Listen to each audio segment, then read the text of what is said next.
Hello, my name is Richard Crawford, and this is the video submission portion of my Project 1 for Fluids with Dr. Ozbay, summer of 2026.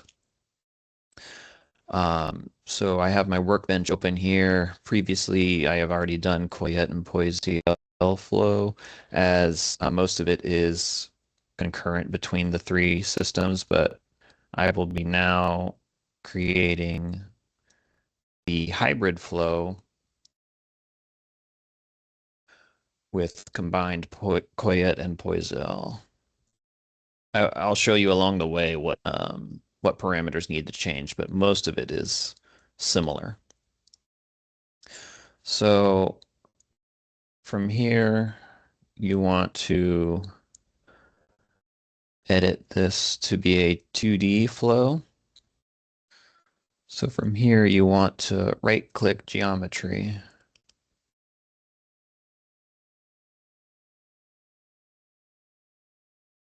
And open new design modeler geometry.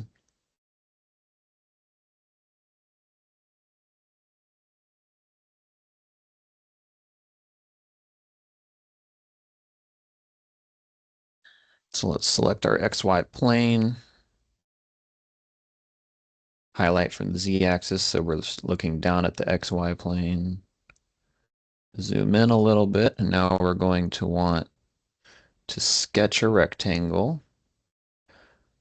I just begin my rectangle at the origin.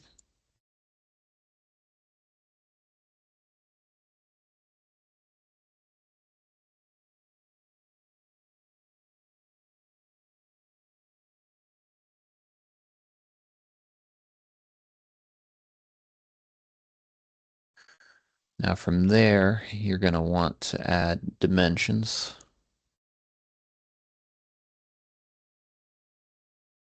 Horizontal dimension.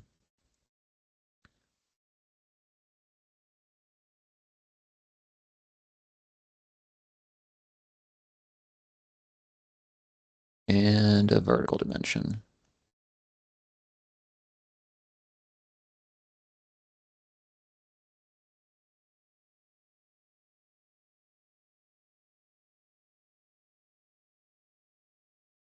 Which you can edit down here. First, we're going to switch it over to millimeters. And I'm going to do 5 millimeters by 750 to match the requirements of the project.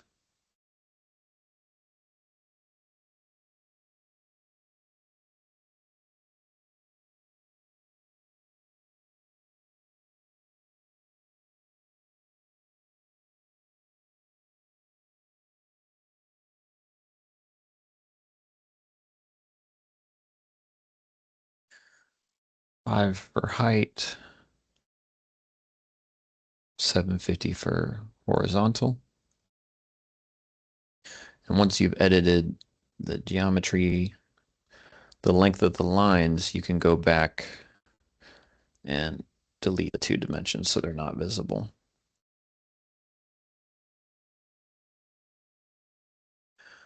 So from here, we're going to go to concept, and we're going to make a surface from sketch.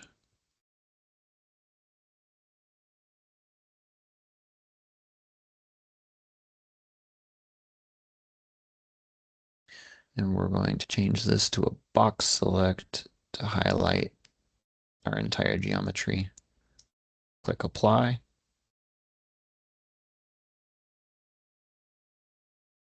And generate. Now we have a surface.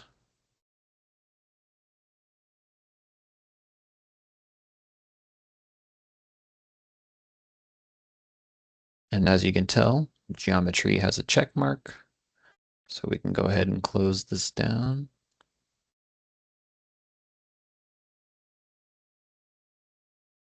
And move on to mesh.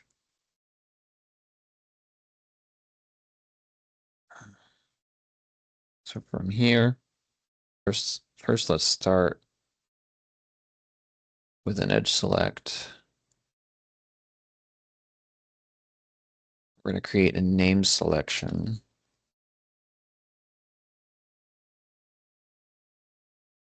for the top wall.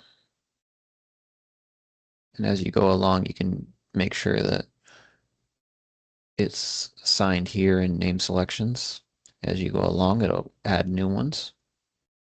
Just right click, create name selection, bottom wall.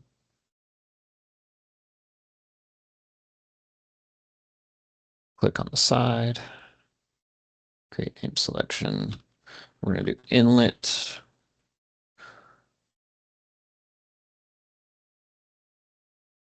And lastly, we're going to do the outlet.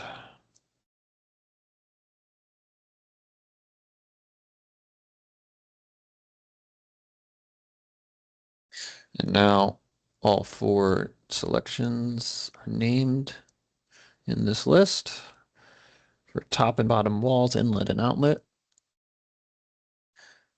And now we can move on to inserting the sizing.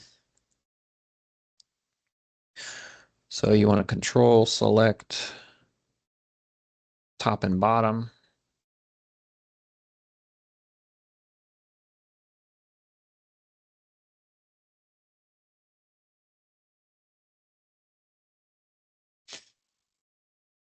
And insert sizing. And you want this to be number of divisions. And I'm going to do 2500. Curvature, you want no. And you want to change the behavior to hard.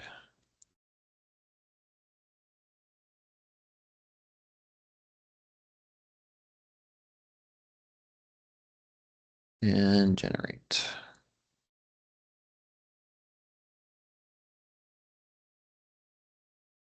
Okay, once the mesh has finished, you'll notice these lines start to appear. It's a good sign. So now we move on to edge sizing for the inlet.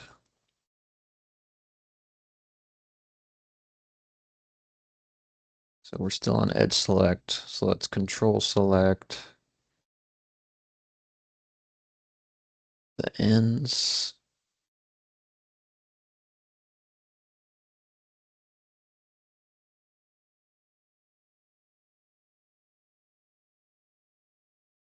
And we're going to insert sizing. 2 edges selected.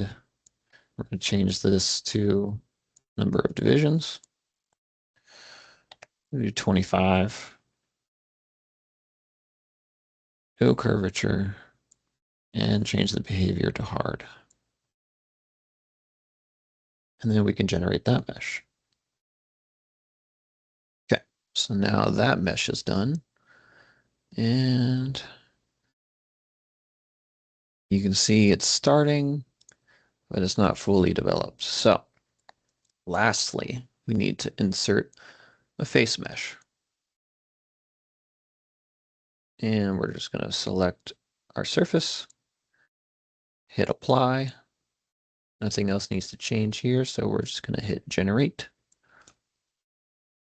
and wait for that to be done. Now, when you select mesh again, it's going to look all black, but that's just because the squares are so small. So that is now complete.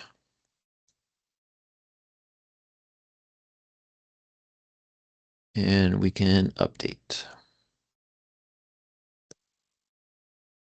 Mesh translation was successful. Okay. So now we close down this window and go back to Workbench. And you'll see that we have the check mark on mesh, so that we know that that worked. And let's double click on setup. We want to use double precision, start.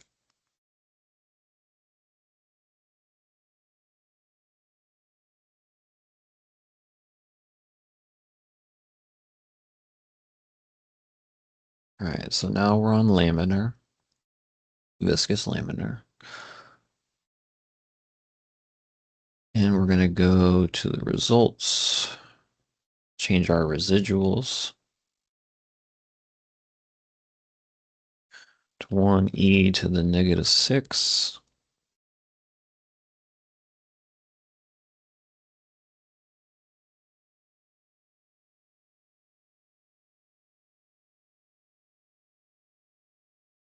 Okay.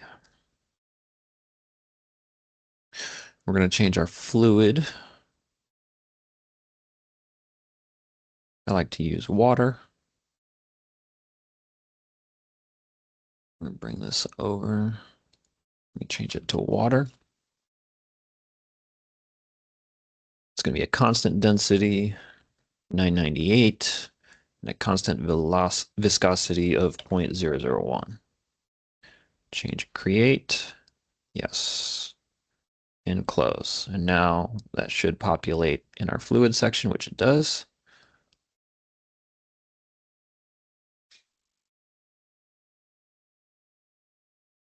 And then next we're going to go to our reference values.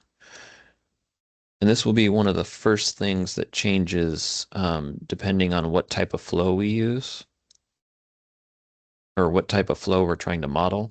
In this case, I'm doing a combined flow, so there's going to be velocity in and a relative velocity in one of the plates. But if you're doing Coyette flow, it'll just be the velocity in the plate, and if you're doing Poiseuille flow, it'll be just the inlet velocity. So you're going to select compute from inlet. Now it's going to pull in our density and our viscosity values. And in this case, you want to insert your velocity here. And then select your reference zone of the surface body. Now that's good. Let's go to our boundary conditions next. We're going to want to change the inlet to velocity inlet and your outlet to a pressure outlet. So that's good. Let's make sure that our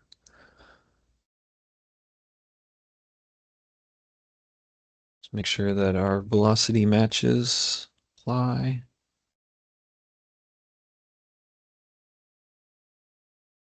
Apply and close. And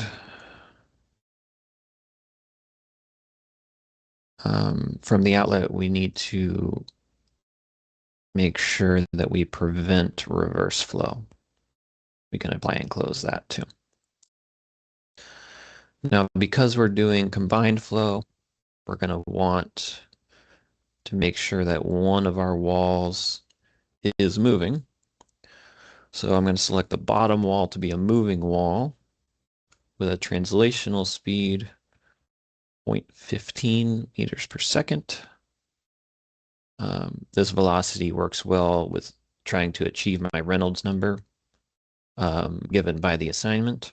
And we want no slip condition, apply, and close.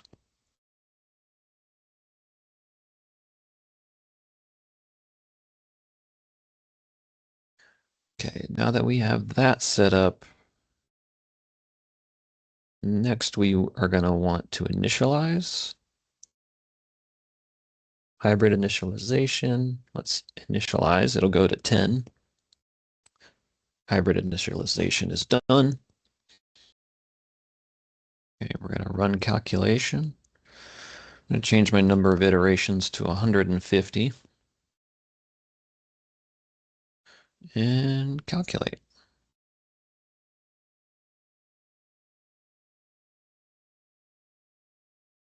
All right, saving the values.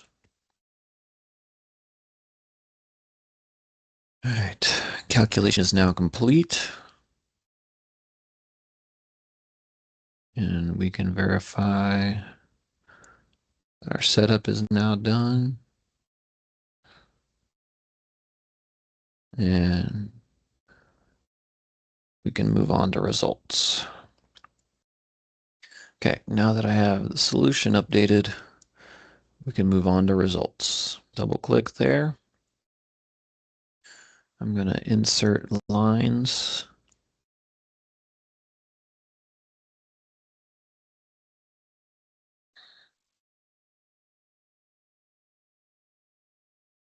We're going to start with a line at 10 millimeters.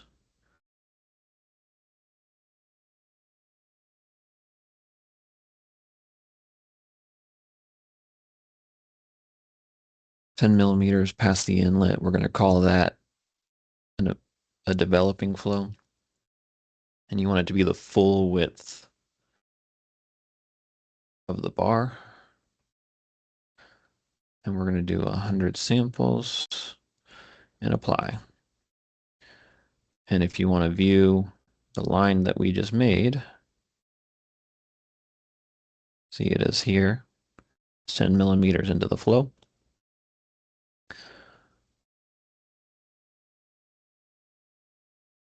And now we're going to do two more lines. We're going to do another one called the midline.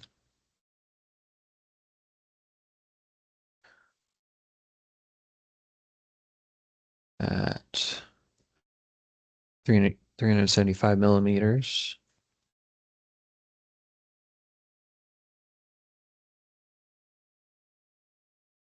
Full width of the bar again.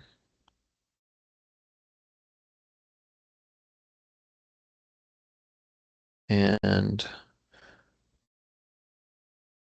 100 samples. Apply. And now if we scroll over,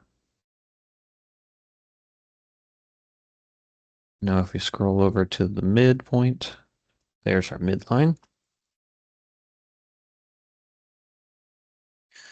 Now we'll add the final line, which we'll call the end line, but really it'll be just before the end of the surface.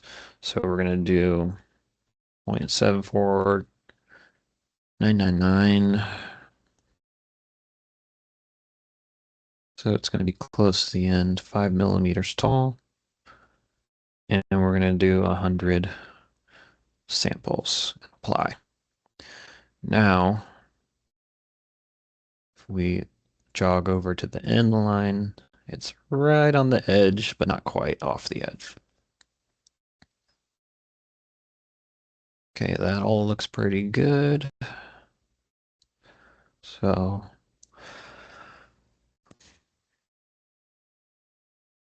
now we're going to do a contour.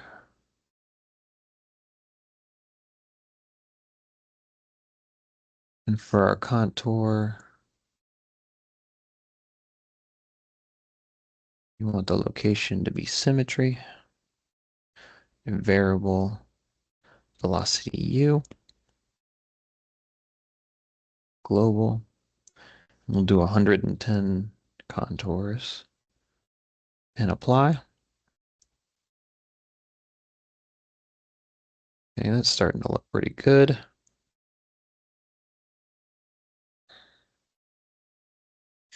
But I don't like how the legend is kind of in our way there. So we're going to go to the default legend view.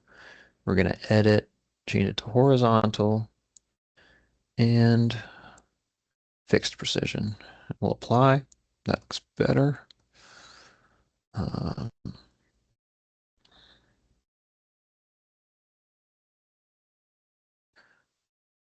so now we're going to add a chart. We're going to call it chart 1. The title is going to be velocity profile or hybrid Coet Poisio flow.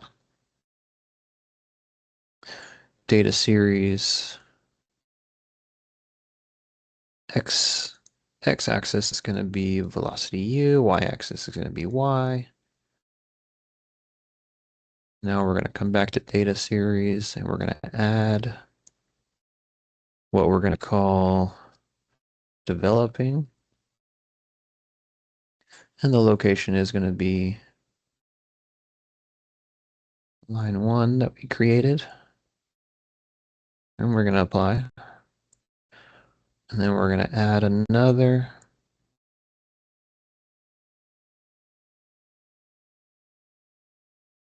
for the midline. Midline. Add. Then we're going to add our final line with the titled end line. And that's just going to be the end line. So as you can tell, when we added the end line, the velocity does not change much between mid and end line, which is why I added the developing line, which shows you how the velocity starts because of the no slip condition. It's not going to fall below 0.15 meters per second on the bottom, and then 0 meters per second at the top. So that all looks good.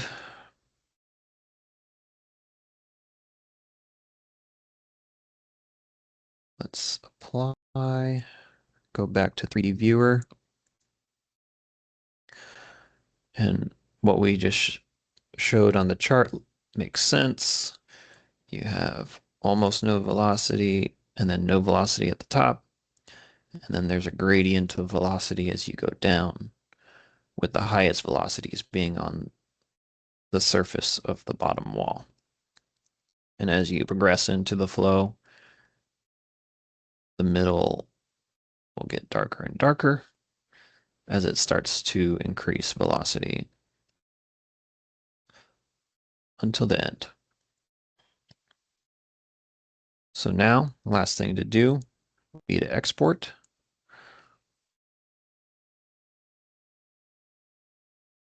And we're going to do Coyette and Poisiel. Save it, overwrite. And now we can close this down. So now we have all three fully functional flow analysis with the exported chart. Thank you for watching. Have a good day.